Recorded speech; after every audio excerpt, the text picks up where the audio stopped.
being brought up in a not too good of a home environment, home situation, and having some experiences that normally children don't normally go through. And so one thing led to another, and I ended up in prison at the age of 19, and I was sentenced to a parolable life term, and the rest is history.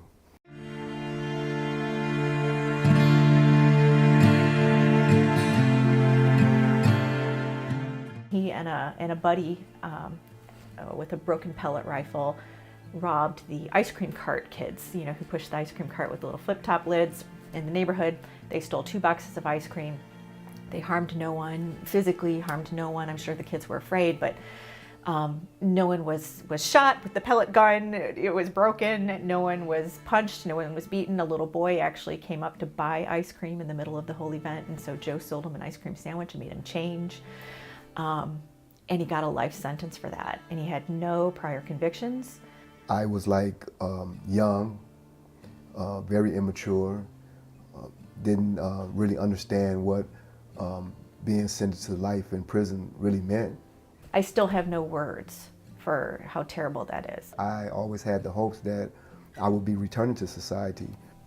Joe's whole adult life, being taken away from him for a terrible thing that he did, but not a life sentence terrible. I'm not even sure any prison sentence terrible. I was in prison for 38 years, close to 39 years.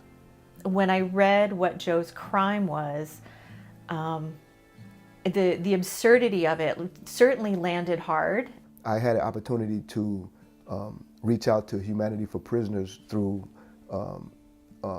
being recommended through other inmates. And the first person I communicated with in that organization was Doug Chapkus. And he kind of let me know that they were there for me. It felt to me like a wrong that just needed to be undone. And Humanity for Prisoners certainly was already in Joe's life, but I just felt compelled to get him out of prison. She began a campaign of going seeing various individuals and putting my name out there. And so it so happened that she got an opportunity to have a meeting with the chairman of the parole board. Just requested a meeting with him to learn more about how Humanity for Prisoners can be working with the system in a less adversarial and more partnering kind of way. She did not allow my name or my, me to be forgotten. I was there probably 90 minutes, and through that conversation, he agreed to take a longer look at Joe's file. And that started the ball rolling, the dialogue rolling to get me back to a public hearing, to a parole board hearing earlier than I would have. Joe asked the parole chairperson, "Why are you interviewing me early? Why did you give me this opportunity?" And he said, "She's sitting right next to you," which was a really wonderful moment. And so Joe got word that he was going to have a public hearing in October.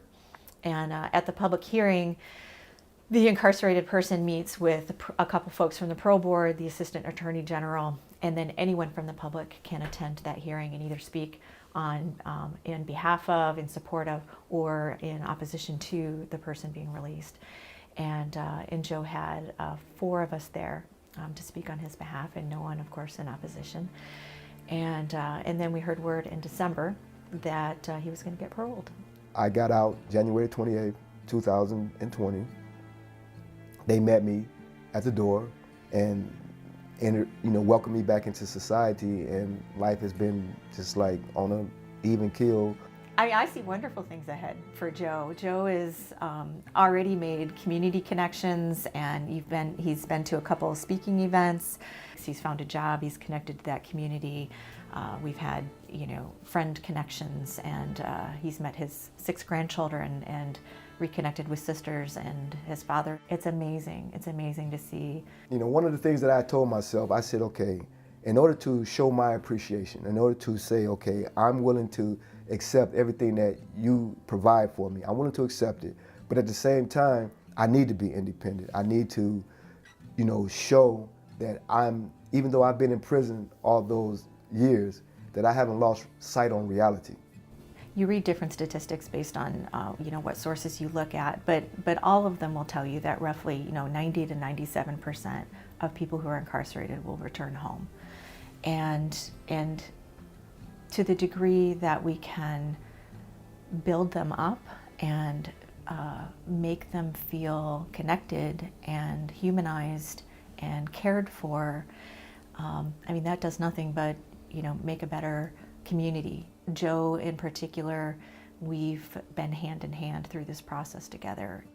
And it's only because Humanity for Prison is because of Holly and the things that they were willing to do for me to set me on this path. And so it's been a blessing to me, and it's been helpful. So if I had one word to describe Humanity for Prisoners, I think that word would be phenomenal.